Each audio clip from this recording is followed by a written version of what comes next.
Mavis is a diesel engine who works for the quarry company shunting freight cars in their sidings. She has 6 small wheels hidden by side plates just like Toby's. Mavis is young and full of her own ideas. She loves rearranging things too and began putting Toby's cars in different places every day. This made Toby cross.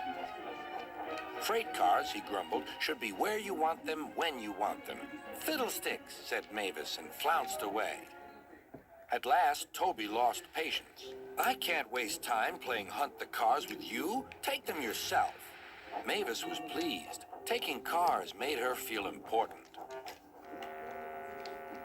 At the station, Diesel oiled up to her. Toby's an old fusspot, she complained. Diesel sensed trouble and was delighted. Toby says only steam engines can manage freight cars, continued Mavis. How absurd, squirmed Diesel. Depend upon it, Mavis. Anything steam engines can do, we diesels can do better. Diesel knew nothing about cars, but Mavis didn't realize this. Toby's line crosses the main road behind the station and for a short way follows a farm lane. Frosty weather makes the muddy lane rock hard and very slippery. Toby stops before reaching the lane. His fireman halts the traffic at the crossing, and then he sets off again. By using the heavy cars to push him along, he has no trouble with the frosty rails in the lane and across the road. It is the only safe thing to do in this kind of weather. Toby warned Mavis and told her just what to do. I can manage, thank you, she replied. I'm not an old fusspot like you. The freight cars were tired of being pushed around by Mavis. It's slippery, they whispered. Let's push her around instead. On, they yelled. Mavis took no notice. Instead, she brought the cars carefully down the lane and stopped at the level crossing. All traffic halted. One in the headlamp for fusspot Toby, chortled Mavis. But Mavis had stopped in the wrong place. Instead of taking Toby's advice, she had given the cars the chance they wanted. Hold back, they cried. Grrr up, ordered Mavis. The cars just laughed and the wheels spun helplessly. Workmen sanded the rails and tried to dig away the frozen mud, but it was no good. Everyone was impatient.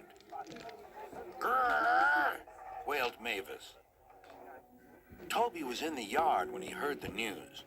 I warned her, he fumed. She's young yet, soothed his driver, and she can manage her cars herself, interrupted Toby. They're your cars, really, his driver replied. Mavis is supposed to stay at the quarry. If Sir Topham Hatt finds out... Yes, said Toby thoughtfully. He and his driver agreed that it would be best to help Mavis after all. An angry farmer was telling Mavis just what she could do with her train. Having trouble, Mavis? Chortled Toby. I am surprised. Gosh, said Mavis.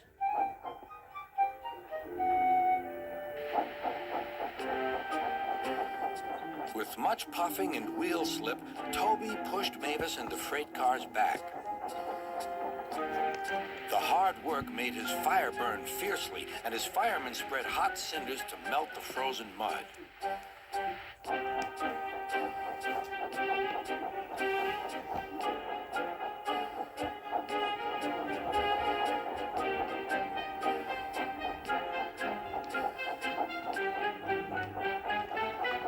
At last, they finished. Goodbye, called Toby. You'll manage now, I expect. Mavis didn't answer.